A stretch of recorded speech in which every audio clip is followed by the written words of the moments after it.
Good afternoon, everybody, and welcome to the CYCC Network xChange series, a webinar.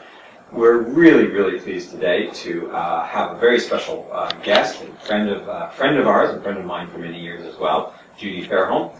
My name is Michael Ungar. I'm the Scientific Director for the Children and Youth in Challenging Context Network here at Dalhousie University and, of course, nationally.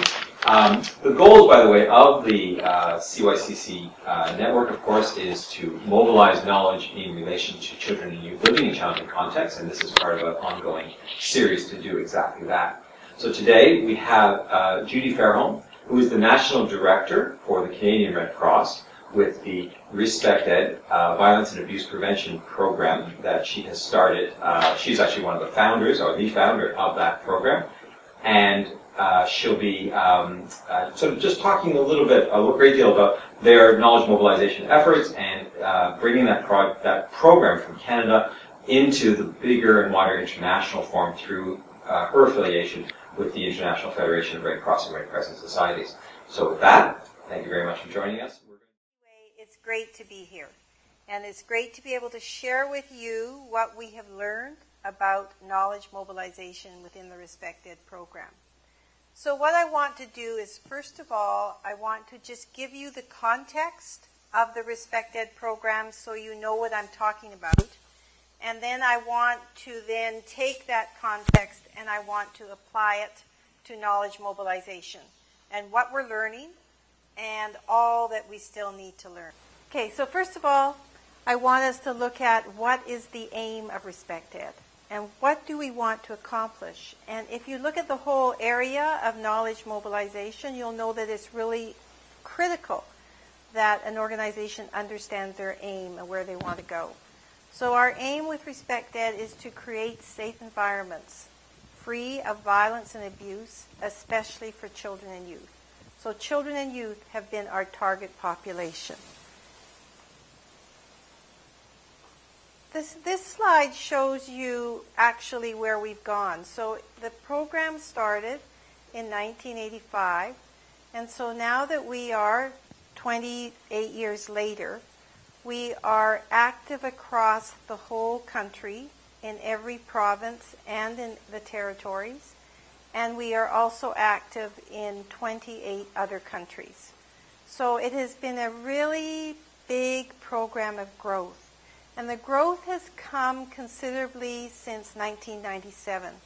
And so 1997 saw us move it nationally, and then since 1997 and onwards, we have been moving it internationally. So part of what you'll hear me talking about and where we want to continue our learning is on the international field, but also on the national field, as we move much more into the territories up north and in different areas. So that we will talk about. If you look and say, okay, well, what does RespectED actually do? Well, RespectED actually is an education, a primary education prevention program. But in order to do that, there is a whole other range of things that we do. And in order to respond the way we respond and how we integrate within disasters, within other programs, there is another whole range of things that we do. So if you look at this slide, you'll see that this gives you the menu of what it is that we do, which is from assessments to strategic thinking and planning, to educating, to evaluating, to building partnerships, to integrating. So that's the whole menu of what we hope to accomplish. This is just to give you a little idea of our statistics and what we have been doing. If we look at how many people we've educated since we started in 1985, we would say we have educated approximately now 5.5 million people. In the last year, we had this growth pattern. That includes both domestic and international. But if we broke it down to just what was happening domestic, we would say that last year we increased by 25% domestically. Internationally, and this comes back into when we look at evaluation and how one understands that. Internationally, our increase is really high, but it's very hard to get the statistics for what you want to find out. So this becomes one of our big challenges in program implementation. One of the things that we learned over the years, and I will talk about this again when we look at how this links in with knowledge mobilization, is that we have a comprehensive approach and that we build it on what we call the 10 steps to creating safe environments.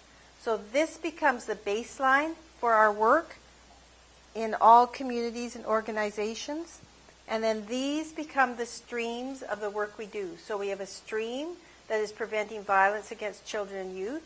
We have a stream that is promoting healthy youth relationships. And we have a stream that is preventing bullying and harassment. In each of these streams, we have programs for children and for youth and adults. Often people say to me and ask, so what are some of the reasons why you've grown so fast and you have moved this program across the country and now you're moving it internationally? And I think what's really important is that we have really tried to work in 4 main principles. And one is that it is evidence-based and it's evidence-informed, so that we are working carefully with the research, not only the research in our own programs, but what the research outside the programs are telling us. That we are built on partnerships. We can't do this alone. It's successful if we have partnerships. And that we are working really hard within communities, and so that it is community-driven. It is not outside the community coming in. It's community-driven, and that it's a culturally appropriate and adaptable.